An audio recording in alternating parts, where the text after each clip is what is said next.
আসসালামু আলাইকুম সবাইকে। গত কয়েকদিন ধরে তীব্র শীত পড়েছে। সো অনেকেরই জ্বর সর্দি হচ্ছে। আমারও গলার অবস্থা খুবই খারাপ, বুঝতে পারছো, সর্দি হয়েছে। সো তোমাদের বোটানি বইয়ের চতুর্থ অধ্যায়ে একটা ছক আছে, সেখানে ভাইরাসের নাম এবং সেই ভাইরাসগুলো দ্বারা কি রোগ হয় সেটা নিয়ে আলোচনা করা আছে। সো সেই ছকে একটা ভাইরাস তোমরা হয়তোবা দেখেছো, রাইনো ভাইরাস।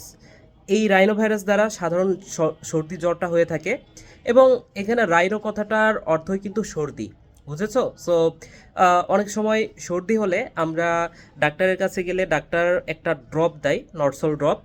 হ্যাঁ, বা নাকে দিলে যেটা মানে নাকটা ক্লিয়ার হয়ে যায় বা সর্দিটা ক্লিয়ার হয়ে যায়, সেই ড্রপটা। তো ড্রপের নাম তোমরা খেয়াল করেছো কি না, আমি একটু ড্রপটা দেখাই তোমাদের। আমার কাছে আছে, এই যে দেখো, এই ড্রপটা একটু দেখো ভাইয়া, এই যে দেখতে পাচ্ছ নামটা? আচ্ছা, সম্ভবত আলোর কারণে দেখা যাচ্ছে না। আচ্ছা, এইবার একটু দেখো তো ভালো করে, পড়ো তো ড্রপটা। হ্যাঁ, এটা হচ্ছে রাইনোজল। ওকে। সো এই রাইনো কথাটার অর্থ হচ্ছে সর্দি, বুঝছো? তাহলে তুমি যে নাকের ড্রপটা দাও সেটা হচ্ছে রাইনোজল।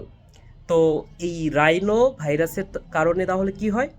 সাধারণ সর্দি হয়। এখন থেকে আশা করি মনে থাকবে, আশা করি তোমরা এই বিষয়টা আর কখনো ভুল করবা না। ওকে, সবাই ভালো থাকো, সুস্থ থাকো, টাটা, বাই বাই।